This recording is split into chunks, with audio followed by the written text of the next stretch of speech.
पूर्वी खबर। Raniganj citizen forum की ओर से आज रानीगंज की दलपट्टी मोड़ स्थित कार्यालय में एक संवाददाता सम्मेलन किया गया।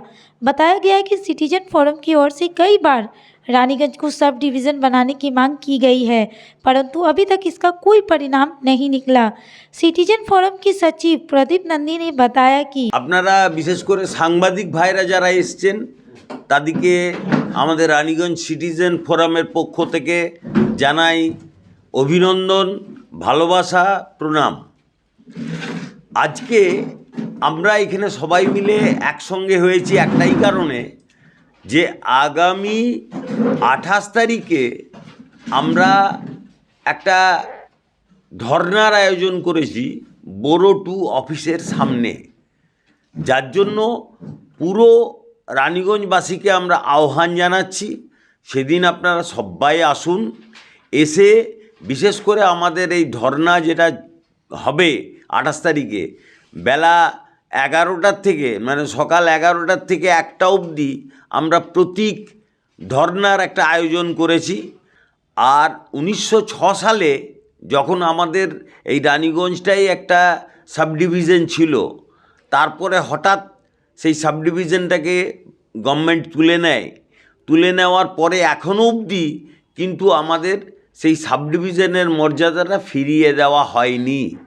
संवाददाता सम्मेलन के दौरान दिनेश गुप्ता, अरविंद सिंघानिया, बलराम रॉय, मौलय रॉय, गौतम घटक, प्रदीप नंदी सक्रिय रूप से उपस्थित थे।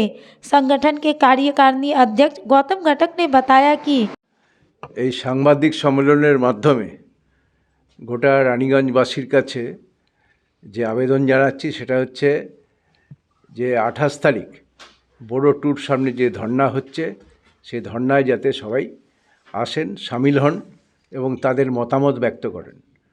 এবং আপনারা জানেন যে এই ধর্নাটা যে আমরা করছি সেটা হচ্ছে যে রানীগঞ্জকে সাব ডিভিশন করার দাবিতে।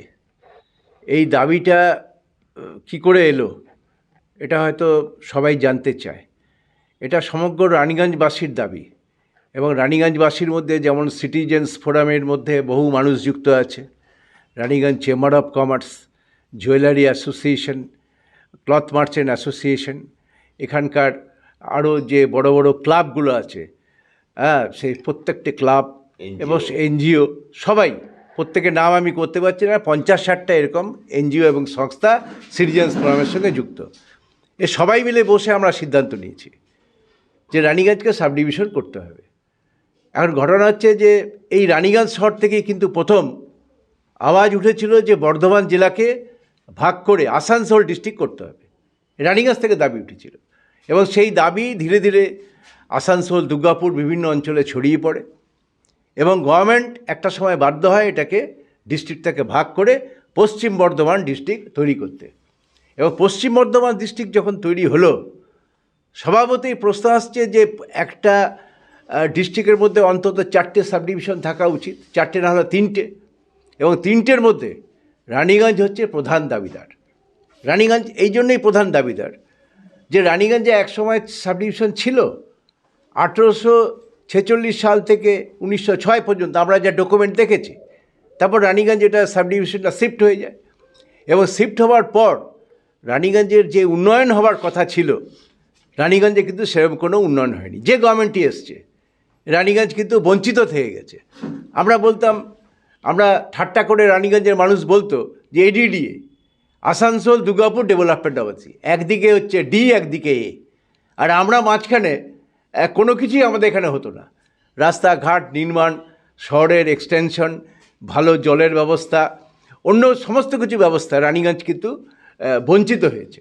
এবং সবচেয়ে হচ্ছে রানীগঞ্জ হচ্ছে সবচেয়ে পুরনো শহর, যে শহরে ব্যবসা বাণিজ্যের একটা বড় ঘাঁটি ছিল। এই রানীগঞ্জ ছিল সবচেয়ে বড় হোলসেল মার্কেট, যারা সারা পশ্চিমবঙ্গকে কন্ট্রোল করত। সেই জায়গাতে যেভাবে উন্নয়ন এবং ডেভেলপমেন্ট হওয়া উচিত ছিল, সে কিন্তু গভর্নমেন্ট এদিকে দৃষ্টি না দেওয়ার ফলে এ রানীগঞ্জে কিচ্ছু হয়নি। এবং আমরা সচরাচর ডিস্ট্রিক্ট যখন ভাগ হয়ে গেল, আমরা দাবিটা তুললাম যে তাহলে আমাদের সাব ডিভিশন আমাদের ফেরত দাও। আমাদের পৌরসভা ছিল, আমাদের পৌরসভাটাকে কর্পোরেশনের সঙ্গে যুক্ত করে দেওয়া হলো। তখন গভর্নমেন্ট আমাদের আশা দিয়েছিল যে পৌরসভা যদি আসানসোল কর্পোরেশনের সঙ্গে মিলে যায় তাহলে রানীগঞ্জে নাকি ব্যাপক উন্নয়ন হবে। কিন্তু আজকে রানীগঞ্জবাসী হিসেবে আমরা বলতে পারি যে রানীগঞ্জের কোনো উন্নয়নই তারপর থেকে আমরা লক্ষিত হয়নি। রাস্তাঘাট ভেঙে চুরে এক হয়ে গেছে, কোথাও কোনো নেই। বহু অঞ্চলে জল ঠিকমতো নেই, কোনো অঞ্চলে লাইট নেই, কোনো অঞ্চলে রাস্তাঘাট জাম্প হয়ে যাচ্ছে, হ্যাঁ, এবং এই শহরে মানুষ চলতে পারছে না। কোনো রকম প্ল্যানিং গভর্নমেন্টের মধ্যে নেই যে রানীগঞ্জ শহরকে, এই পুরাতন শহরকে, এই কয়েকশো বছরের পুরাতন শহরকে উন্নয়ন ঘটানো হবে, এরকম কোনো প্ল্যানিং আমরা গভর্নমেন্টের কিংবা কর্পোরেশনে দেখছি ना। संगठन के कार्यकारिणी अध्यक्ष गौतम घटक ने बताया कि पहले रानीगंज सब डिवीजन हुआ करता था। आज बस इतना ही, फिर मिलेंगे अगली खबर में। कैमरामैन पिंटू के साथ राजेश बर्मन की रिपोर्ट, पूर्वी खबर रानीगंज। हमारे चैनल को लाइक शेयर सब्सक्राइब करना ना भूलें और बेल आइकन को दबाना ना भूलें और देखते रहें पूर्वी खबर। पूर्वी खबर, नजर सब पर।